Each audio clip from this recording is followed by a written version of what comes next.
Good evening, friends. Though systematic review and meta-analysis is used interchangeably, there are differences between the two. Systematic review is done when the data is extremely heterogeneous, either because of dissimilar patient groups, different surgical techniques, different post-op rehab, that you cannot do a side-to-side comparison. A meta-analysis is done when the data is homogeneous and comparable, and data can be pooled. Systematic review and meta-analysis represent the top of the pyramid of evidence-based medicine. But we have to be careful because garbage in will lead to garbage out. Hence, we have to prevent bad meta-analysis from getting published. We also have to discriminate between the look-alike and the real superstar. These are the key components of a meta-analysis or a systematic review: literature search, methodological quality of included studies, data pooling, publication bias, and interpretation and conclusion. We have to ensure that the paper hits the target. As the initial review, the aim is to determine whether the topic fits in the journal aims and scope. Is the topic original? Is there a previous systematic review or meta-analysis on the same topic? Does the paper present a new perspective on a topic already published? And manuscript must not have any method of identification of authors through initials or institute ID in IEC approval number or Prospero ID number. This is a screenshot of a editorial manager. It determines plagiarism straight away. 20% or less than 20% is accepted. There is also an option to find similar articles in Medline, Scopus. Okay, it helps to show whether there are any similar articles. But beware of just using the title search, because title search, the title can be tweaked. So beware. Context should be clear in the introduction section. Literature, it should not be detailed literature review. It should be relevant, current, and optimum. Hypothesis should be generated scientifically, and it should be stated a priori, and along with suitable justification. Literature search is one of the key components. The type of study is important, like is it RCT, case cohort study, case series. The study should be done as per PRISMA guidelines, and it is preferable that the study should have been registered on Prospero. This is developed by the University of York in England. This is the PRISMA chart guideline. Here, if this is included, see n is equal to 14, this plus 68 should equal to this. So when you cast an eye, if there is any discrepancy here, that itself suggests major issues with data reporting. The methodological quality assessment is a key component. For RCT, it is the modified Jadak scale. For non-RCTs, it is assessed using Newcastle-Ottawa scale.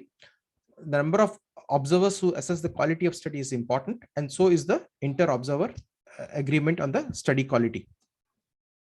This is a table from one of our recent publications. You can see this includes demographic characteristics and also the type of study as a table. So this is a key component along with the rating of the quality of study. So when data pooling is done, if it is continuous data, mean difference is used. If it is event, then relative ratio is used. Mean and standard deviation are crucial for pooling of data, and sometimes they are not reported. We need to know what measures were taken to retrieve them. Were authors of original study contacted? There are various statistical methods to calculate mean and standard deviation based on reported range, median and 95% confidence interval. It is important for authors to quote the references so that they can be checked. Heterogeneity is a key component because that determines what type of statistical model you are going to use. If it is less than or equal to 50%, then you'll use a fixed effect model. If it is more than 50%, then you'll use a random effect model. So this is another from our recent publication. So this table shows, if I want you to concentrate here, this shows where data was not reported in the study. We have used alternate methods and we have also quoted the reference. This is important. Publication bias is assessed using funnel plot, Eggers test, and Baig-Mazumdar test. A p-value of less than 0.05 suggests high likelihood of publication bias. So this is a symmetrical plot. This is again from one of our publications, symmetrical, so less likelihood of publication bias. This is asymmetrical. You can see this are missing here. So this is a funnel plot. So this suggests high likelihood of publication bias. The data reporting should be done as per, should include all questions like functional outcome scores, radiological outcomes, complications. Data analysis should be correct, should report everything like p-values, 95% confidence interval, and consistency should be there in text, tables, and figures. Presentations in tables and graphs should be clear, correct, independently understandable, numbered correctly, and referenced in text. So this is another of our tables. You can see the heterogeneous, it is 96% is the heterogeneity, I-square. So we have used a random effect model and standardized mean difference because various other scores, continuous data, is Knee Society score, Hospital for Special Surgery score, and Oxford Knee score. So we have used a standardized mean difference, and all these 95% confidence interval, the p-values all suggest that this is not significant. This is another data, again, heterogeneous 69%. So a random effect is used, but we have used weighted mean difference because SF12, all the studies use the same outcome measure. So continuous measure is same. So we used weighted mean difference.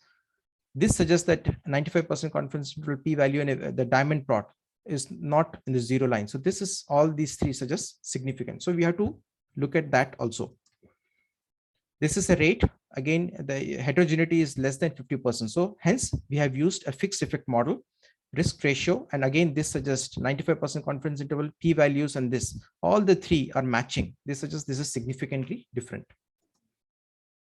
So when data interpretation is done, we as reviewers have to know that is there a likelihood of type 1 error, which is statistical significance due to overuse of statistics, or type 2 error, like no statistical significance because the sample is underpowered or small.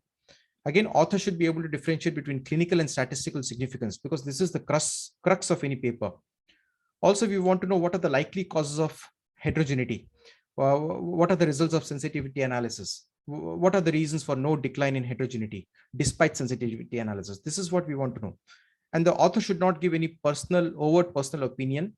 Unnecessary projection should be avoided. Also, the discussion of literature should be not just repeating the literature which is reported, but it should be explain the reasons for similarities and dissimilarities. So these are the common figures which are used. Tables, again, the mandatory ones are, I have mentioned the tables. So when you take a decision, the accept is an easy decision. Minor revision is requested if the paper is acceptable after making small changes. Major revision is requested if you need further information from the author, and reject decision is taken if there are major flaws that it cannot be salvaged even by major revision. Lack of originality, lack of novelty, topic not important enough to change clinical practice. So the main thing we have to remember is good paper should not get rejected and bad paper should not get published. Thank you very much.